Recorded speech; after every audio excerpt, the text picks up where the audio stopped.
Hi friends, నేను TVR సత్యాన్ని మాట్లాడుతున్నాను. నేను చెప్తున్న శ్రీ రామకృష్ణ పరమహంస జీవిత చరిత్రలో చెప్పడంలో కానీ ఏమైనా తప్పులుంటే దయచేసి నన్ను క్షమించండి.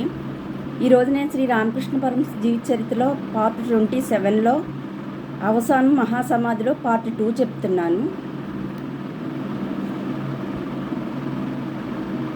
తన భావపారవస్యం గురించి శ్రీరామకృష్ణులు ఈ కాలంలో ఒకరోజు విజయకృష్ణాది భక్తులతో ప్రసంగవశాత్తు ఇలా తెలిపారు. భగద్భావన సహజానందంలో నాకు మైకం కలుగుతుంది. మద్యం పుచ్చుకోనక్కర్లేదు. చరణామృతం దేవి పాదతీర్థం చూడగానే మత్తత 5 బుడ్ల సారా తాగినంత మత్తత కలుగుతుంది. ఈ అవస్థ పొందినప్పుడు మనిషి ఆహార విషయంలో విచక్షణ చేయకుండా ఉండలేడు. తన నిరంతర భగవద్దాయత్త చిత్తాన్ని గురించి మరో రోజు భక్తులకు ఇలా తెలిపారు. జపతపాలు కూడా నాకు రుచించడం లేదు. అయినా సదా స్మరణమానాలు ఉన్నవి.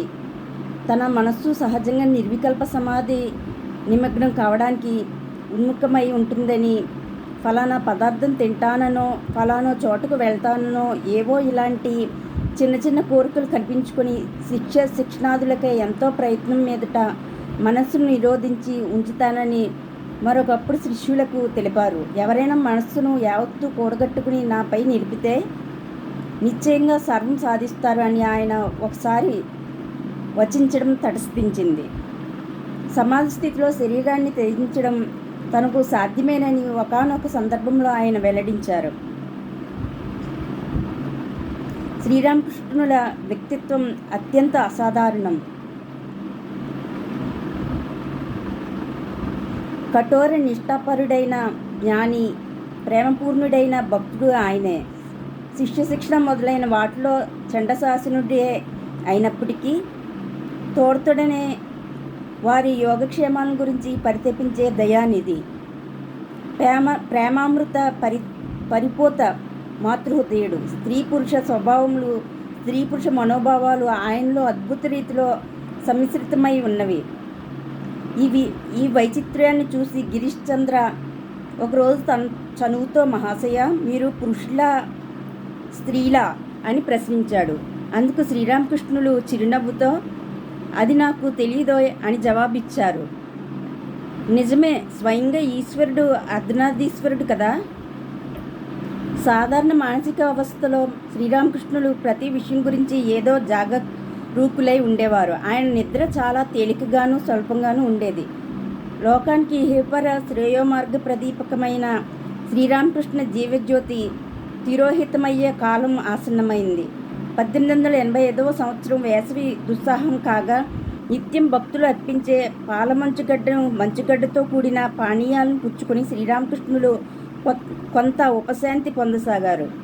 కానీ తరచూ మంచుగడ్డను ఉపయోగిస్తూ ఉండటంతో ఆయన గొంతులో కాస్త నొప్పి బయలుదేరింది.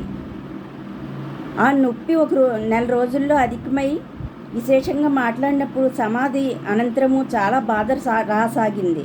భక్తురాలైన గోలాప్మ ప్రేరణపై శ్రీరామకృష్ణులు ఒకరోజు ఆమెతోనూ 2 బాల శిష్యులతోనూ ఒక వైద్యుని చూశారు. తిరిగి పడవ మీద వస్తుండగా శ్రీరామకృష్ణులు అద్భుత యోగశక్తిని ప్రకటించే ఒక సంఘటన జరిగింది. వారందరికీ ఆకలి వేయగా గోలాప్ మా వద్ద ఉన్న ఒక అణా పెట్టి ఒక శిష్యునిచే మిఠాయి కొని తెప్పించి శ్రీరామకృష్ణులు ఆరగించి గంగాజలం తాగి ఆహా సంతృప్తి చెందాను అన్నారు. వెంటనే అత్యాశ్చర్యం, మిగిలిన 3 ఆకలి తీరిపోయింది. ఇదిలా ఉండగా శ్రీరామకృష్ణుల గొంతు నొప్పి క్రమంగా అధికమవసాగింది. ప్రసిద్ధుడైన ఒక వైద్యుడు వచ్చి ఔషధాలు నిర్ణయించి ఎక్కువగా మాట్లాడటము, తరచూ సమాధి స్థితులు పొందడము నిషేధించాడు. కానీ సంసార దుఃఖ సంతృప్తులకు ఆ జగద్గురుత్తముని కరుణామయ ప్రబోధ ప్రసంగాలను, సహజసిద్ధమైన ఆయన దివ్యభావ పారవస్య స్థితులను ఎవరు అరికట్టగలరు? ఆ మాతృ ప్రేమ వికాసాన్ని ఎవరు నిరోధించగలరు? వైష్ణవ తీర్థమైన పాణిహాటిలో భగవన్నామ సంకీర్తనానంద వైభవంతో ప్రతి ఏటా జరిగే మహోత్సవాన్ని ప్రధానంగా తన బాలశిష్య బృందానికి చూపదలిచి ఈ సమయంలోనే శ్రీరామకృష్ణులు శిష్య భక్త సమూహంతో అక్కడకు బయలుదేరారు. దివ్యభావ పారవస్యంలో తన అనారోగ్య స్థితిని కించెత్తు కూడా లెక్క చేయక ఒక సంకీర్తన బృందం మధ్యకు చెంగున వెళ్ళి ఆనాడు ఆయన అభివ్యక్తం చేసిన నృత్య సమాధి స్థితి వైభవం వర్ణాతీతం. కౌశేయ కాషాయంబర సంశోభితమైన ఆయన మూర్తి దివ్య దరహాస బాసురము దయా శాంత్యానందాది విలసితము అలౌకిక తేజోమయమై వెలుగొందసాగిన ఆయన ముఖారవిందము సర్వజన సమ్మోహనమైన ఒప్పారుతోంది. ఇంతలో భక్తావేశ పార్వశ్యంలో పొందినట్లు నటిస్తున్న ఒక కపట వైష్ణవుడు హఠాత్తుగా వచ్చి ఒక భక్తురాలు శ్రీరామకృష్ణులకు అర్పించడానికి తెచ్చిన ప్రసాదపు పాత్రను ఆమె వద్ద నుండి లాక్కుని దానిలోని ప్రసాదాన్ని సమాధి స్థితులై ఉన్న ఆ మహానీయుని నోట పెట్టాడు. ఆ అపవిత్ర స్పర్శచే శ్రీరామకృష్ణుల శరీరం కంపించి సమాధి భంగం కాగా ఆయన ఆ ఆహారాన్ని ఉమ్మివేసి నోరుకు కడుక్కొని మరో పాత్రలోని ప్రసాదం కించెత్తు పుచ్చుకొని మిగిలిన దాన్ని భక్తులకు పంచిపెట్టారు. ఈలోపు కపట వైష్ణవుడు చల్లగా జనసమూహంలోకి జారుకున్నాడు.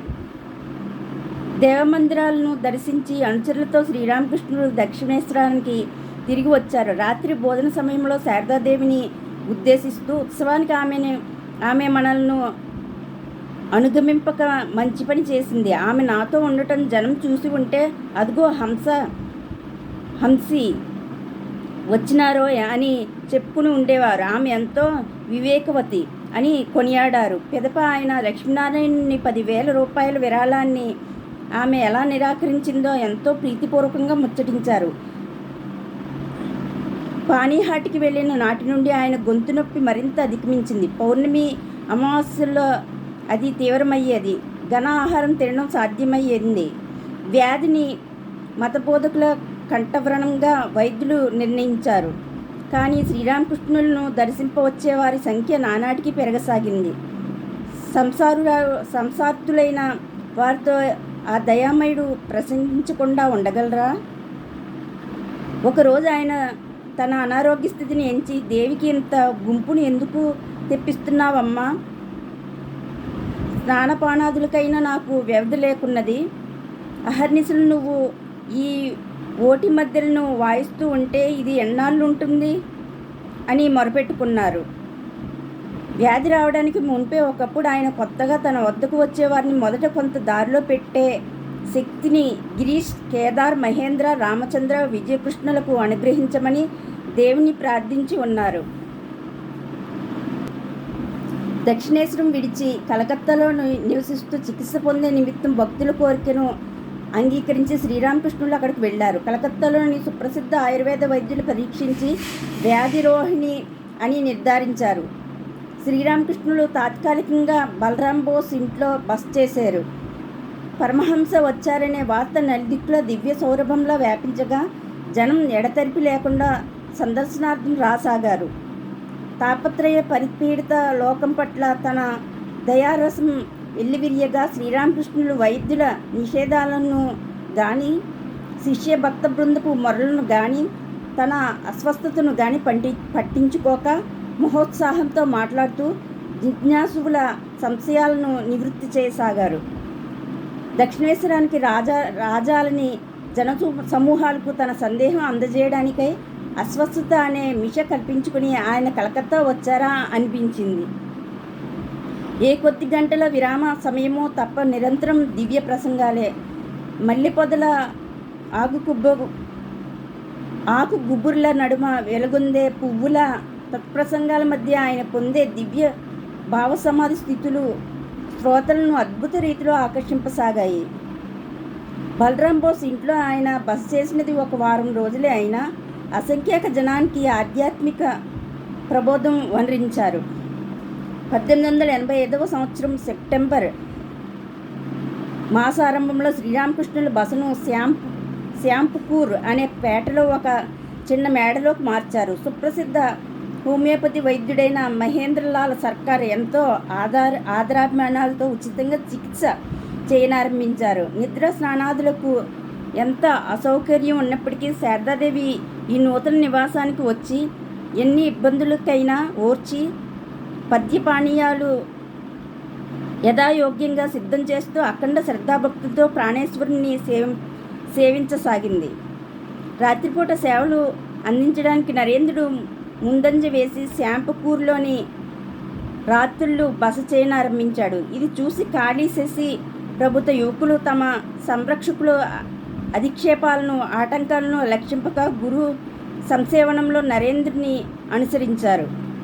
ఇలాంటి సేవకులు మొదట్లో 4-5 అయినా చివరకు వారి సంఖ్య 4 రెట్లయింది. గృహస్థ భక్తుల్లో సురేంద్రుడు ఇంటి అద్దెను గిరీష్, మహేంద్ర, బలరాం, రామచంద్రాదులు తక్కిన వ్యయాన్ని భరించసాగారు. ఈ రీతిలో శ్రీ రామకృష్ణ భక్త సోదర బృందం గురువు సేవ పరాయణమై దృఢతర ప్రేమబద్ధం కాసాగింది. భక్త బృందంలో గిరీష్ వంటి వారితో కూడుకున్న ఒక వర్గం శ్రీరామకృష్ణుల వ్యాధి లీలా మాత్రమని విశ్వసించింది. లోక కళ్యాణం వర్ణించే తన ఏ నిగూఢ కార్యం నిమిత్తమో జగజ్జన్ని తాత్కాలికంగా ఆయనకు ఈ స్థితి కల్పించిందని మరో వర్గం భావించింది. నరేంద్రుని వంటి వారితో కూడుకున్న మూడవ వర్గం ఇది కేవలం సహజ శారీరక సంఘటనని, గురుదేవుల పునరారోగ్య సిద్ధికై సకల విధాలా ప్రయత్నిస్తూ ఆయన చూపిన మహోన్నత ఆదర్శాలను శక్తి కొద్దీ అనుసరిస్తూ సాధన చేయడమే తమ పరధర్మమని విశ్వసించింది. ఓకే ఫ్రెండ్స్, ఈరోజు శ్రీ రామకృష్ణ పరమహంస జీవిత చరిత్రలో పార్ట్ 27లో అవసానం మహాసమాధిలో పార్ట్ 2 అయింది. నెక్స్ట్ పార్ట్ 2 చెప్తాను. ఓకే ఫ్రెండ్స్, నేను చెప్పిన శ్రీ రామకృష్ణ పరమహంస జీవిత చరిత్ర మీకు నచ్చితే లైక్ చేయండి, షేర్ చేయండి, సబ్స్క్రైబ్ చేయండి. ఓకే ఫ్రెండ్స్, తప్పులు ఏమన్నా ఉంటే దయచేసి క్షమించండి. Okay friends, thank you, bye.